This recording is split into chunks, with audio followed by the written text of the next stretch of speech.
ఓం నమో భగవతే శ్రీ వాసుదేవాయ నమః. ఓం నమో భగవతే శ్రీ అరుణాచలేశ్వరాయ నమః. ఓం నమో భగవతే శ్రీ దత్తాత్రేయాయ నమః. ఓం నమో భగవతే శ్రీ రమణాయ నమః. ఓం నమో భగవతే శ్రీ గణేశాయ నమః. భగవద్గీత 9వ అధ్యాయము రాజవిద్య రాజగుహ్య యోగము. సంస్కృత శ్లోకములు 1 నుండి 34. భగవద్గీత 9వ అధ్యాయము రాజవిద్య రాజగుహ్య యోగము. సంస్కృత శ్లోకములు 1 నుండి 10. ఓం శ్రీకృష్ణ పరబ్రహ్మణే నమః. శ్రీమద్భగవద్గీత నవమోऽధ్యాయః. రాజవిద్యా రాజగుహ్యయోగః.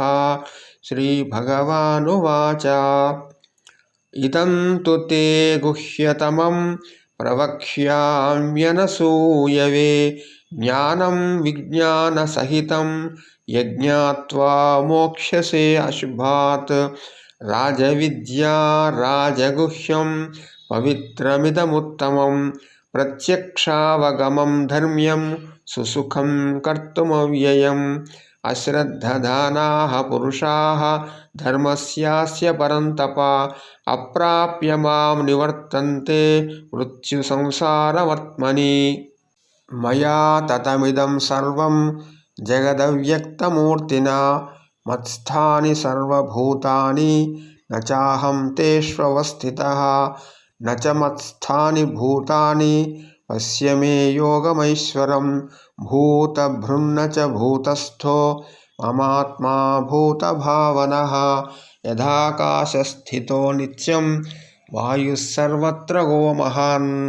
తథా సర్వాణి భూతాని మత్స్థానీత్యుపధారయ.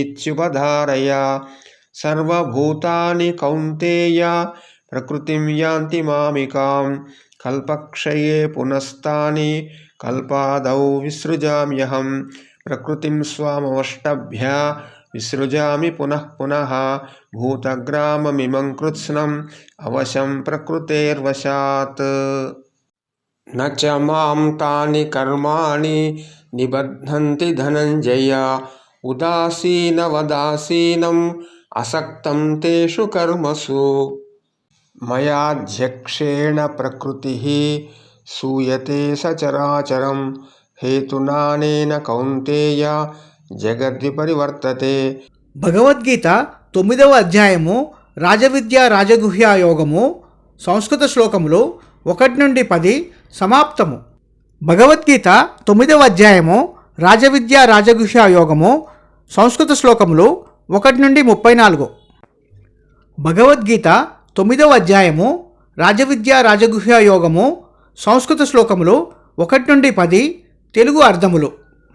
సర్వోన్నత భగవానుడు ఇలా అన్నారు: ఓ అర్జున, ఏది తెలుసుకున్న తరువాత ఒక వ్యక్తి కుటుంబ మరియు ప్రాపంచిక విషయాల బంధాల నుండి విముక్తి పొందుతాడో ఆ అత్యంత రహస్యమైన విషయము నీవు నిజమైన జ్ఞానముగా అనుభవించగలిగేది. ఆ పరమశక్తి యొక్క విషయము నేను నీవు సంతృప్తి చెందేలా తెలియజేస్తాను. నీవు ఎలాంటి అసూయ లేకుండా ఉన్నావు కనుక ఇప్పుడు వినుము. అత్యున్నత శక్తి గురించిన అత్యున్నత జ్ఞానమే పరమ విద్య. ఇది రహస్య విషయాలలో అత్యంత రహస్యమైనది. ఇది విశ్వములోని అన్ని విషయాలలో అత్యంత పవిత్రమైనది. నీవు ప్రత్యక్షంగా ఆ సత్యమైన జ్ఞానమును అనుభవించవచ్చును. ఇది ధర్మముతో కలిసి ఉంటుంది.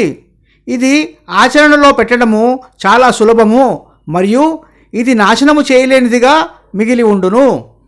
ఓ అర్జున, సర్వోన్నత శక్తి యొక్క సత్యాన్ని తెలుసుకోవాలనే ఆసక్తి లేని వారు నిస్సహాయ అసమర్థతతో నన్ను గ్రహించే ప్రయత్నం చేయకుండా వారు నిరంతరము కుటుంబ బంధాలతో, ప్రాపంచిక వ్యవహారాలతో, భౌతిక భోగముల వ్యామోహముతో వ్యవహరిస్తూ మృత్యువు గమ్యముగా గల మార్గములో పయనిస్తున్నారు.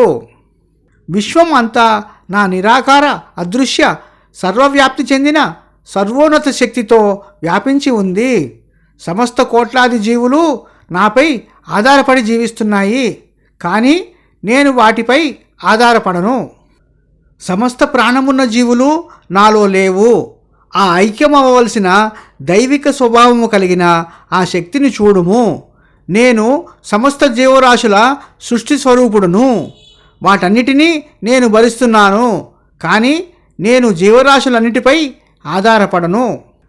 ఏ మార్గములో ప్రతి చోట సంచరిస్తుందో ఆ గొప్ప గాలి ఎల్లప్పుడూ ఆకాశంలో ఉంటుందో ఆ విధముగా సమస్త జీవరాశులు నాలో మాత్రమే ఉన్నాయి. ఓ అర్జున, ప్రళయకాల విపత్తు ద్వారా సృష్టి ముగింపు సమయములో అన్ని జీవులు నన్ను చేరుకుంటాయి మరియు నా సహజ శక్తిలో అణిచివేయబడతాయి. మళ్ళీ సృష్టి ప్రారంభ సమయంలో నేను వాటిని సృష్టిస్తాను. స్వేచ్ఛ లేని ప్రకృతి నియమాలకు కట్టుబడి ఉండే ఈ జీవరాశులన్నిటినీ నాలోని అపరిమిత సహజ శక్తులను అనుసరించి వాటిని మళ్ళీ సృష్టిస్తున్నాను. ఓ అర్జున, ఆ విధముగా సమస్త జీవరాశుల సృష్టికర్త నేనే అయినప్పటికీ ఆ సృష్టించబడిన జీవుల విషయములలో వాటి క్రియలలో నేను జోక్యము చేసుకోను. నేను సాక్షిగా ఉంటూ ఆ చర్యలన్నిటికీ నేను కట్టుబడి ఉండను.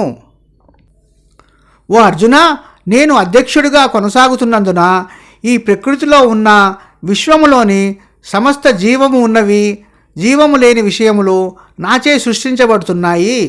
ఈ కారణముగానే విశ్వము మొత్తము తన కార్యకలాపాలతో కనిపిస్తుంది.